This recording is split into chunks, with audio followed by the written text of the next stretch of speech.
All right, we are on week 14, microeconomics. So at this point, this is more or less the last lecture for 244 bioenergy. Maybe the last ever, we don't know, we'll see. Don't say that, but I guess I do want to say here at the spring 2017 lecture is that I have submitted sort of a plan to the dean. You know, we had a meeting. It was Tuesday. I think it was about a week ago, or not quite a week ago, and you know she's looking for solutions too, because you know President Stearns is there saying, you know, how do we balance the in fact the University of Montana is having its own microeconomics problem to solve right now.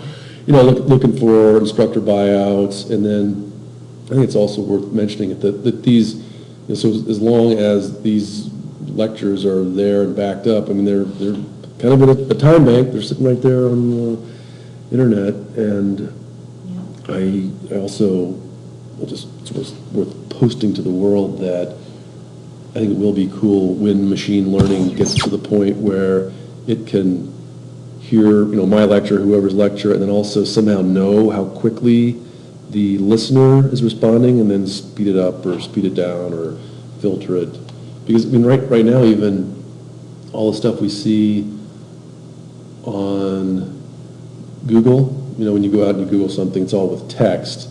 But I think we're going to get to the point with machine learning where it's the frequency, it's the sound that is, yeah, and obviously there's a translation between there, and written text has only been around so long, but gosh, I think machine learning is gonna blow us away faster than we know. Okay, so let's take a look. Microeconomics, textbook chapter 10, lesson notes 14. There we go.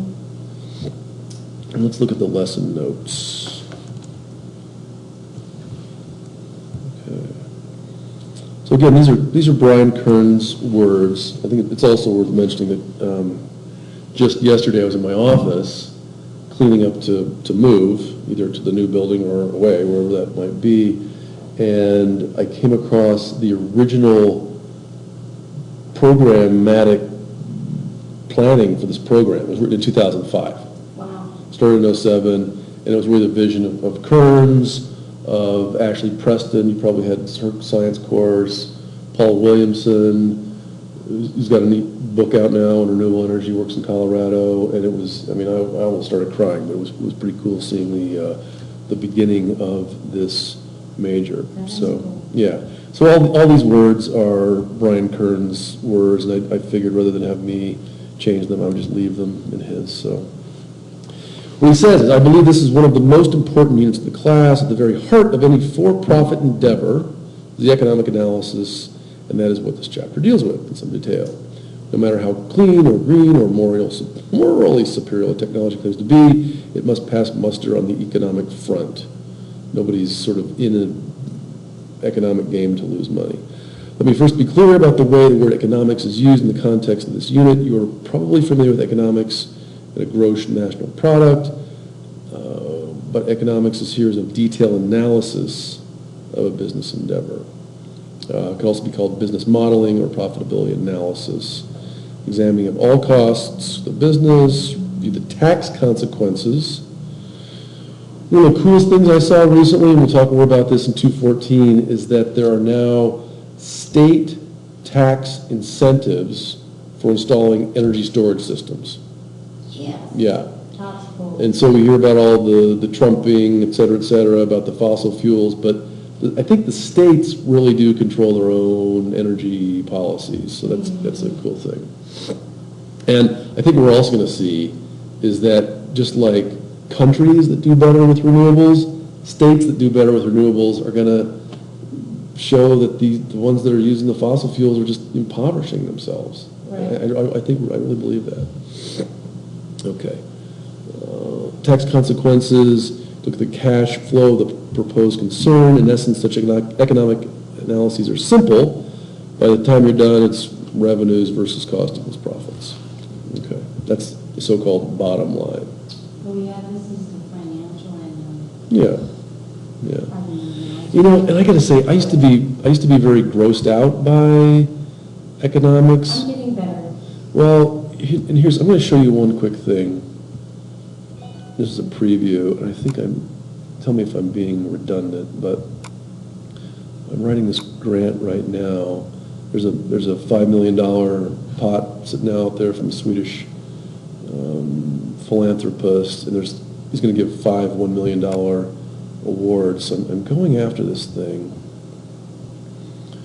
And here's my own little take on economics. I don't know if I showed this before, but this is, what I'm trying to show here, this is dollars, this is information, and this is entropy or disorder. And so what we'd like to do, everyone would like to be above average. You know, this is profit, this is loss. Right. This is more knowledgeable and smarter, this is less knowledgeable or more ignorant. This way is sort of more disorder, and I almost want to reverse these two, because I think where we want to be is order, smart, and rich. So that's my own kind of economic model. What I also try to do is show that disorder, knowledge, and money are always getting larger with time. Oh, yes. At different rates. And this is the rate showing that it can change as well. And then this is the feedback. So this top guy is basically your interest rate. Like, oh, I gave you some money, now I get more money back. This sort of spiral. This is kind of your disorder rate. This is like, oh, an eye for an eye, you know, you hurt me, I hurt you. It's just this kind of a death spiral. And this is more the collaboration or information spiral. Like, oh, I helped you by telling you something. Like, even today, I was listening to these two girls there in the business school, two young women, talking about their diet habits. And they wanted to know, how do I eat cheese without eating cheese? You know, how do I they're talking about vegan. And they're like, oh, we got to eat the yeast, or you eat the coconut, or you eat the other. So, you know, the sharing of information can end up in an upward spiral. Or, as you mentioned previously, if I'm a dishonest journalist, it can end in a downward spiral. So, yeah, so and I used to kind of just be turned off or grossed out by economics, but again, it's there, it's not going away, and it's good for us to educate ourselves about it. Yeah. So financial terminology is quite variable. On that note, I also want to say I watched the movie The Big Short. The Big Short. Watch it. Really? Yeah. If you get a chance, watch The Big Short. I know one of the guys who was featured in it. The guy I used to row with was on one of these in one of these banks that actually profited quite mightily, because what it all started when one financial analyst saw that the mortgage market was going to collapse. He said these mortgages are being given out, people aren't going to pay them. At some point, you made a loan, and the money ain't coming back. So he made this financial instrument called a credit default swap. So right there, you've got 3 words, CDS, credit default swap. Credit means, you know, like running your credit card. Like, I didn't really give you money, I just told you I'm going to pay you money back later. That's what credit is. Default means, oh, I'm betting that I'm not going to be able to pay you back later. And so you swap those two things where two different entities that may or may not be able to pay something back, someone's going to lose. You know, it's a negative sum game.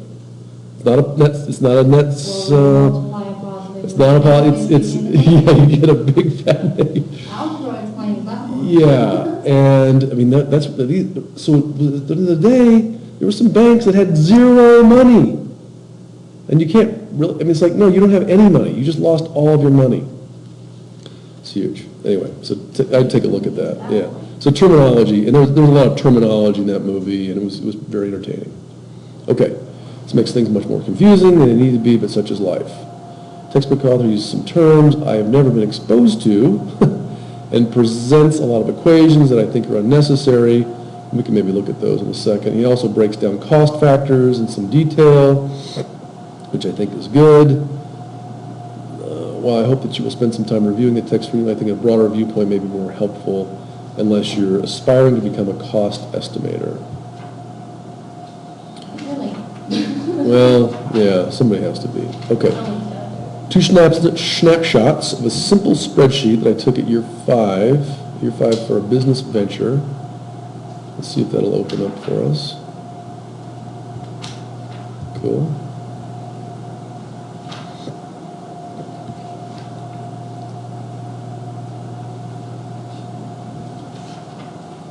Yeah, so there we go. Here's now. Here's year 1, 2, 3, 4, 5. This looks a lot like 214. Yep, yep. Are those the formulas? Yeah, let's see. Let's get this guy going here. Now I'm curious. Yeah, let's take a look.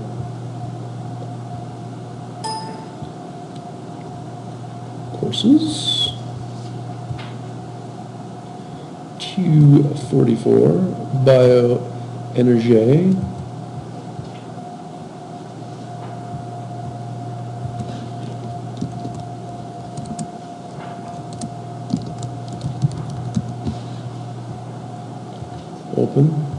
Open, save.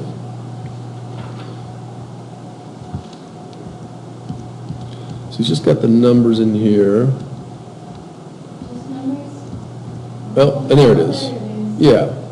So this is your revenues, right? So you're gonna sell 5,000 tons a year. Maybe it's firewood, $25 a ton. It's fairly, it's kind of depends where you are. Yeah. So that's your annual revenues. I guess what I would suggest doing here is just changing it to that guy.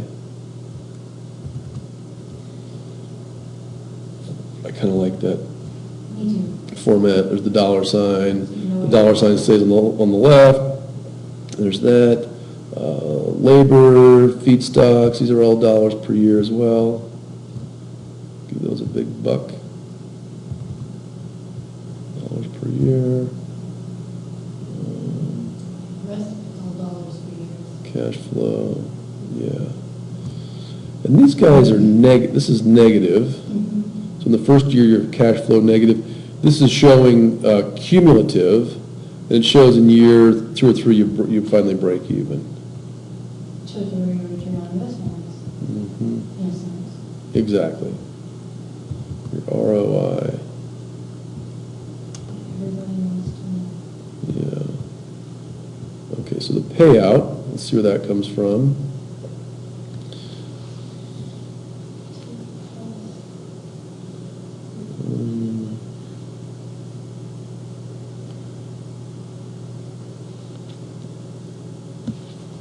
What is that number?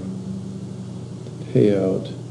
2 plus cumulative divided by, so that's the first year that, they're positive, and there's a certain percentage, 2.58 years. What's the 2 plus? Oh, Well, the 2, let's think about this. It's interesting. Well, I think this is a little bit of an ad hoc formula, but here's the way I'm interpreting it, is we know that we broke even after year 2, and this is the first year that we broke even. So the cash flow, let's just see where these guys come from. So here's your income.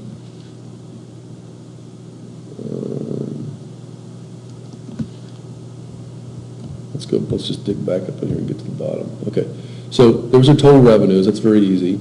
right.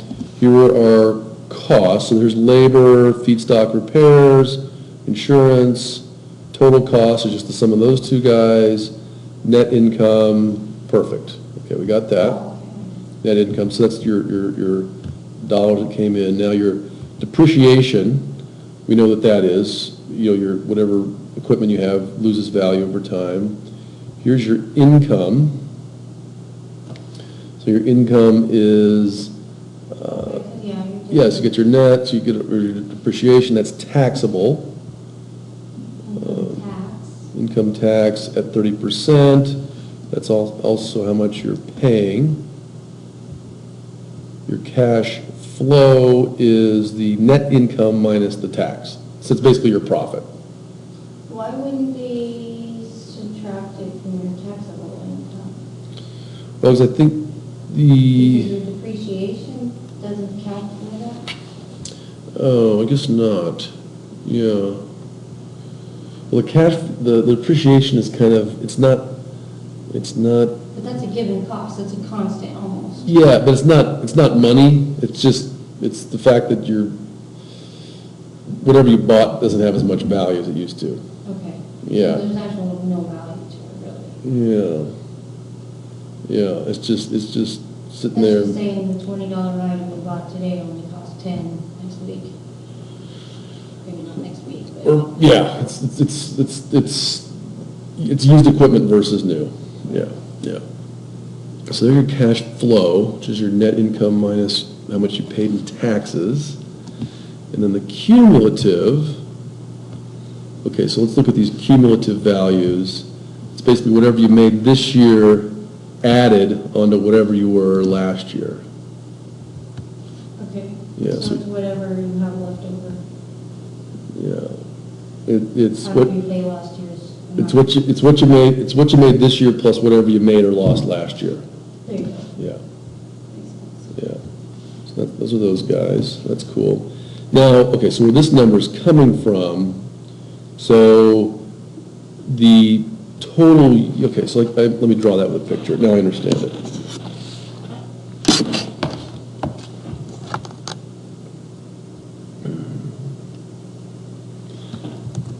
So this guy is that's the cash flow for the year. So let's draw that out. Let's see here. So I'm trying to draw the whole thing. So here's money. Money and time. Here's year 0, 1, 2, 3, 4, 5. So where did we start out in year 0? We started out at negative 200. Negative 200K. Negative 1. There's 0. Here's 100. Here's 200K. So we started here. At year 1, we were at negative 142. And about there, just above 150. Year 3, we were at negative 53. And about yay. Year 4, we were at 74. Yippee.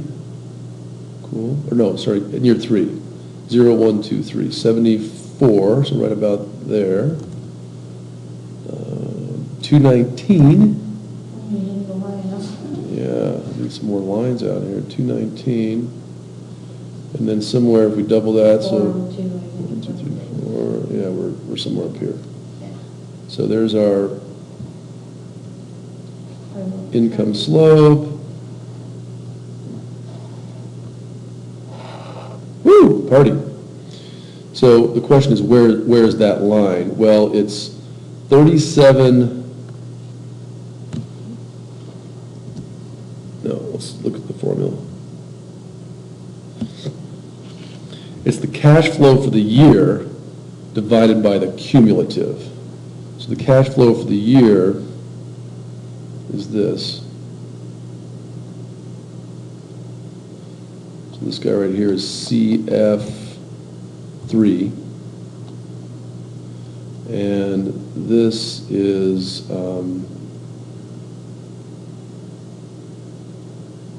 this guy right here, that's our 74. This is our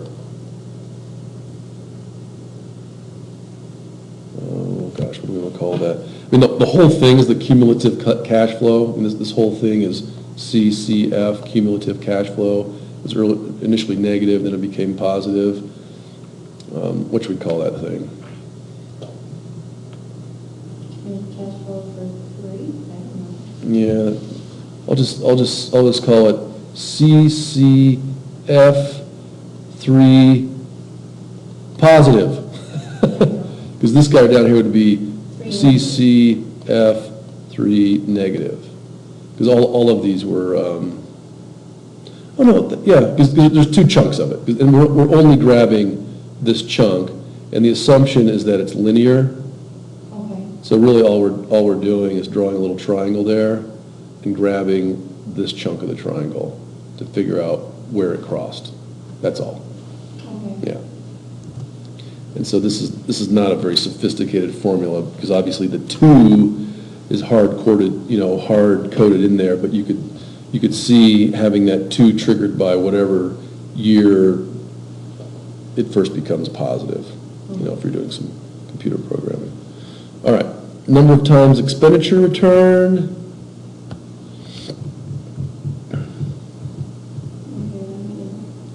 Yeah, so it's the sum of all of those guys. That's your cash flow. So he just did an average thing using the sum function. No, it's not really an average. I'm not sure why I used that one. Let's look at this guy. Okay, so that's everything minus. Now this is just a ratio. It's a ratio of all of the cash flow income divided by the initial investment. Oh, okay. Yeah. So those lines D24 through H24. Well, he could have just used that I thought you could use I as well, but I actually includes all the income minus the initial investment. Okay, that's why. Yeah. That makes sense. Okay, so you add these guys up, and that's 3 times. So in the IRR, internal rate of return. That's just a return on investment. Well, let's see here.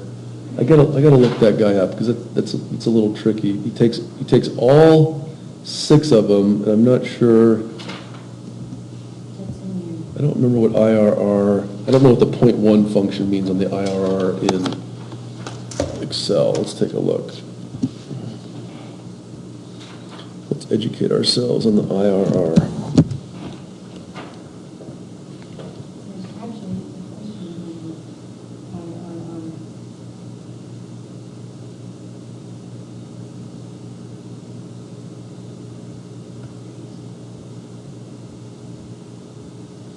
This is IRR 5. We could also do it for, well, let me do this. I'm going to copy, paste, paste, paste, paste. I take this guy, I'm going to move it up here.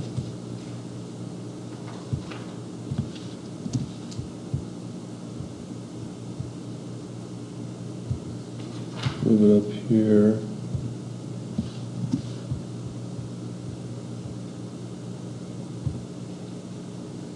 Move it up here. Year 2. Move it here.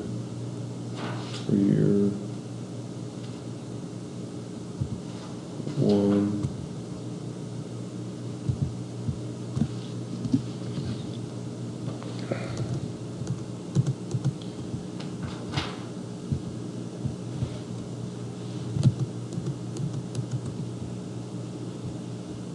Excel wants to misbehave. I might have to try to close something here.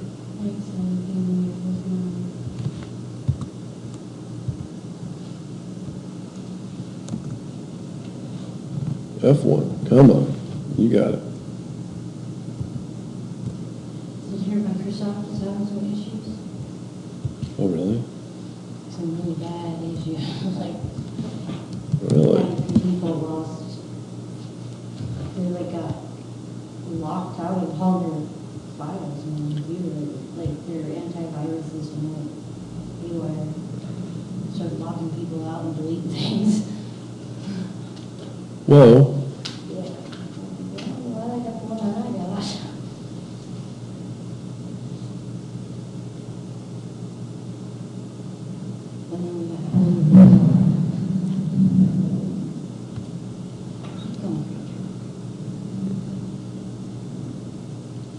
Oh, I see, the point one is just it's a guess.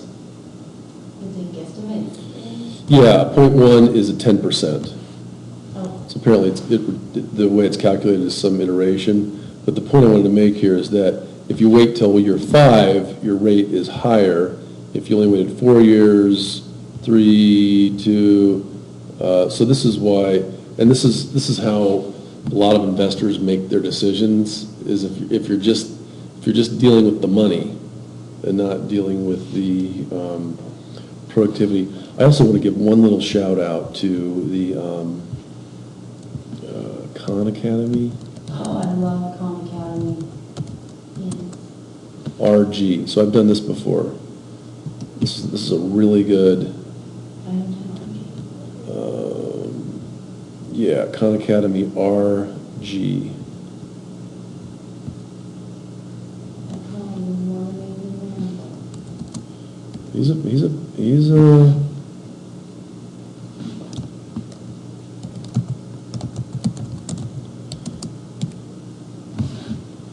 Yeah, yeah. This is a good one. This is a good one.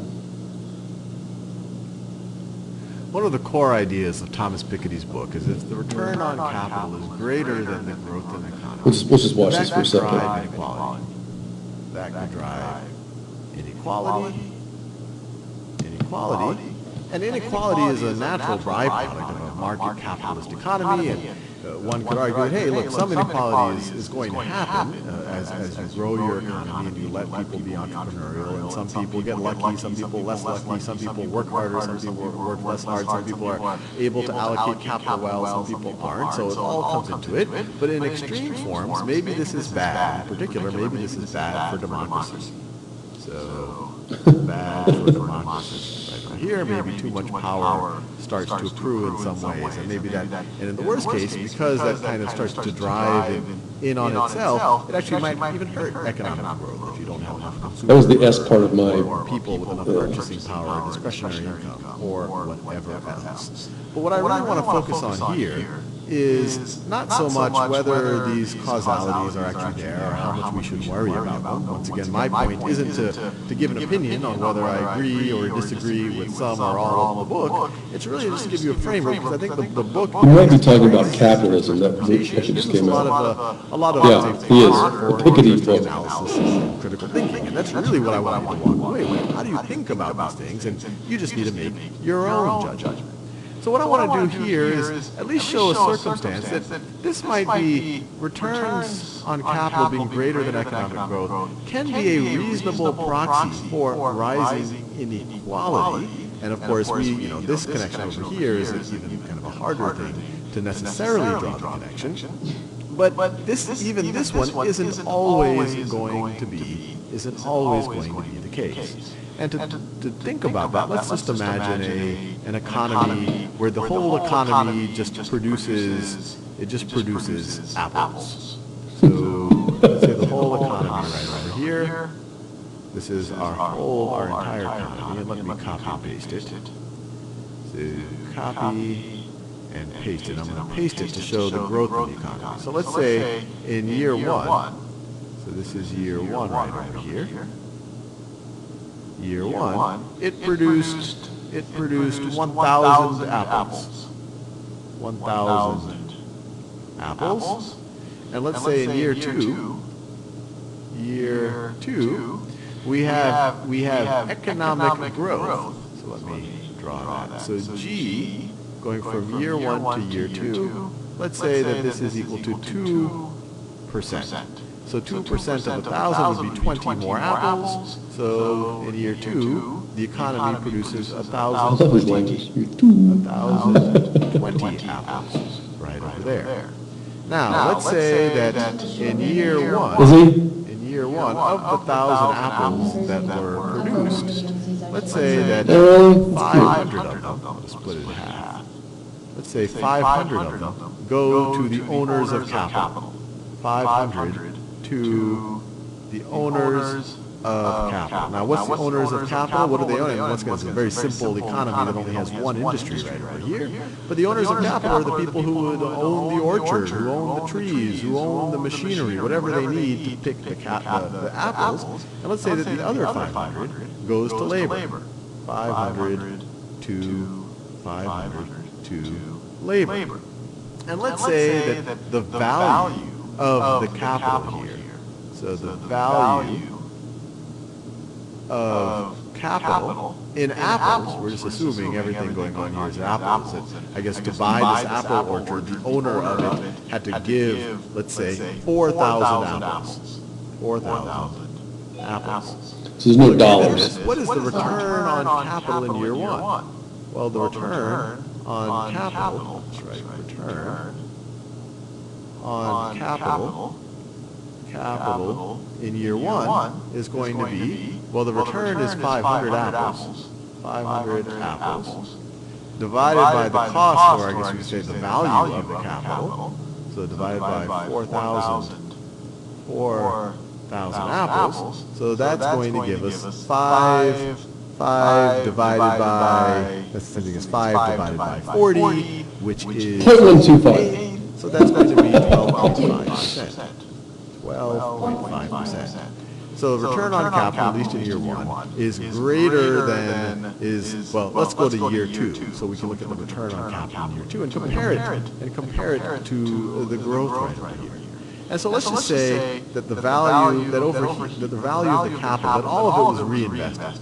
So now the value of the capital, is now 4,000 plus 500 more apples, so 4,500 apples. They reinvested it in the business, and they didn't necessarily use the apples as capital, but they used those extra 500 apples to go buy some more machinery or buy some more land, whatever it might be. And let's say, though, that the labor had a little bit of leverage this year. So in this year, because labor had leverage, only 500 still goes to the owners of capital. Now, this isn't necessarily going to be the case. If the owners of the capital have leverage, maybe they could negotiate the other way. But let's say in this situation, still 500 goes to labor. 500 goes to capital. Capital. And here, 520. 520 would go to labor. 520 to labor. So now what's the return on capital? The return on capital now is going to be still 500 apples. 500 apples divided by 4,500. 4,500 apples, which is going to be, this is now going to be equal to 1/9, which is the same thing as, what is that, 0.99. So let's see, or actually 0.1111, just 1 divided by 9, yeah, 0.11111. So it's going to be approximately 11%, or let's say 11.1%. Approximately 11.1%. Now, the whole reason why I wanted to show, though, I did this diagram, is this is a situation where R is greater than G. Our return on capital is 12.5% going to 11.1%. Both of these numbers are much larger than our growth of the entire economy. But even though that's happening, you actually don't have rising inequality over here. In this situation, of course, I worked the numbers to make this happen. I could have worked them the other way. But in this situation, it's not necessarily the case that R being greater than G led to more inequality. Now, in future videos, I'll do some spreadsheets where you see if R stays constant at a constant value higher than G, that will lead to inequality. But the whole reason why I did this one is to show you that just in a given period of time, R being greater than G doesn't necessarily mean more inequality. In this case, labor got more of a fraction of the total national income. And once again, the connection between capital... Okay, that was my whole point. So let's get back. So we're done with this guy, and let's just go back in the shells. I want to make sure we can. So you need to leave in about 10 minutes? No, I don't have class today. Oh, good. Just review. Okay, cool. Just revolve Okay, cool. all that is international rate, and it's right there at the bottom. Yeah. It's a lot. Yeah. Discount cash flow rate, which is the net present value. That's what it is. Mm-hmm. Yeah, so the discounted cash flow. So interest obviously is what we're just kind of looking at, where something, grows or shrinks. It's just the value of money. Value of money, yeah. The higher the IRR, the better the project. Simple payout is another benchmark where you compute how many years of flow to get the investment back. That was that 2.5 we looked at.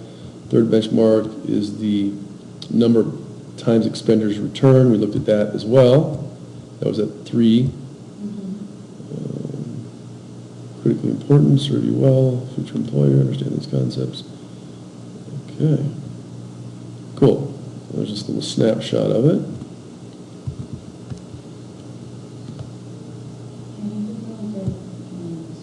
Yeah. Okay, so bioproduct manufacturing, and we're dealing with that a little bit in Montana.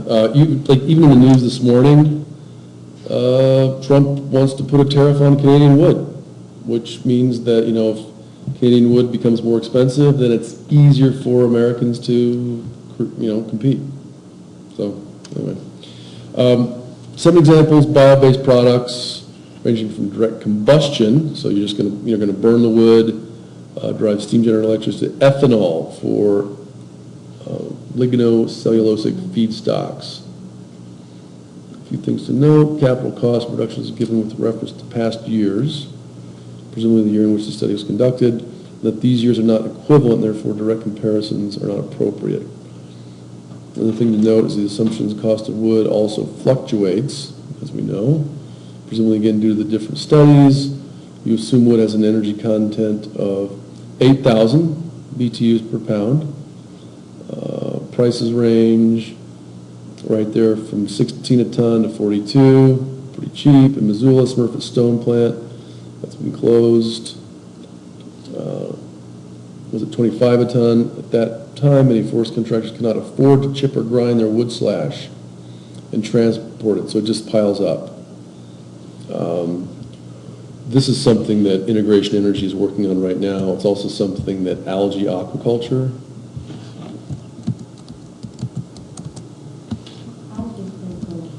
Yeah, so this is also another partner here. Really nice thing about these guys, I don't know what you think of Ryan Zinke, but it's in Whitefish. It's in Ryan Zinke's hometown of Whitefish. And the whole point right here, this is the dragon that makes biochar. Okay. Yeah, so if we come out here and look at biochar,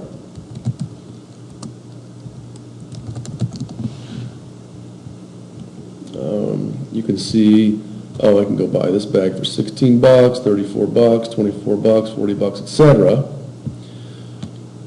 Now we can see what your advisor spent last summer doing. Let's pop out there and just show you.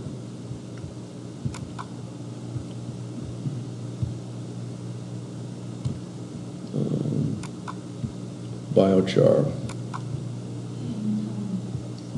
Yeah, this is fun. So this thing, I think I started working on it, well, I think I just saved it there in August. Oh my gosh, speaking of the devil, that's too weird. I'm really so sorry. Let me give it one quick second. All right, so just back to this. So here's an example of some real-time data that I took. And I sat there. Yeah, actually, I downloaded a lot of this while I was sitting on the train. On the train? Yeah, I had my phone on. So here's all I did. I went out to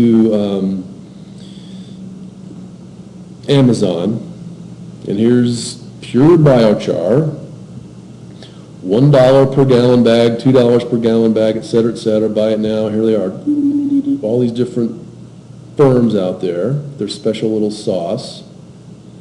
Oh my goodness. Carbon emissions price.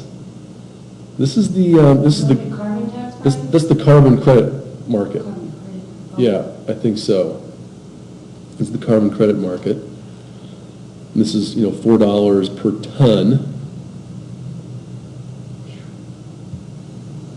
And I think this is the voluntary. There's the Comtrade on carbon, New Zealand, spot market. You can also see it can be more expensive too. All right, what's next? And I want to show you the spreadsheet that I built. Biochar product prices. Hello. What's going on? Biochar and graphite. Okay. Control minus. Oopsies. Hang on. Don't get too crazy. There you go. Don't you just get a warm and fuzzy when you see a spreadsheet now? You should see my son's reaction when I sit there and do it. What are you doing? Yeah, no. Spreadsheets? I Yeah. hope I never have to do that. Yeah, well. Well, they Welcome to the new society. kind of make the world go around. But here are the different some companies out there that sell, make and sell biochar. Here's their product number. And so in bold, what I did was put in the volumes in gallons, if that's what they're using. Okay. Or they might be selling it by mass. And rather than, because in some ways the mass drove it, in some ways the volume drove it, Okay. right? Because they're selling it by two different things. This is why we need places like NIST. Like you're selling it by the pound, by the gallon, well, what's the density? So all of these are also driven by an assumption somewhere in here. I calculated the volume. So in this case, it was just the gallon times whatever that is. In this case, I calculated the volume based on, oh, there it is, There you go. There's your- pounds per gallon. So these are my conversions up there. And so there's the mass in metric tons, there's the mass in short tons, there's the dollars per gallon, there's the dollars per cubic yard, there's the dollars per pound, there's the dollars per ton. How long did it take you to make that spreadsheet? This is probably between like Whitefish and Sioux Falls. Exactly. About a day. Yeah. Yeah, about a day. Full day. Yeah, that's a And lot. then dollars per container, like if you went to sell it by the container. Or like like if you're going to ship it by rail. Here's it'd be $100,000 Rail shipment container? of rail How many container. times do those things hold? I think I got it in cubic feet. Cubic feet? Yeah. There's a lot of houses that aren't even that big. Yeah. Well, that's the tiny homes. That's how big your tiny home. So, yeah. So here's just again bioenergy, bioproduct. Yeah. No, I thought it was a lot of fun. It was a lot of fun.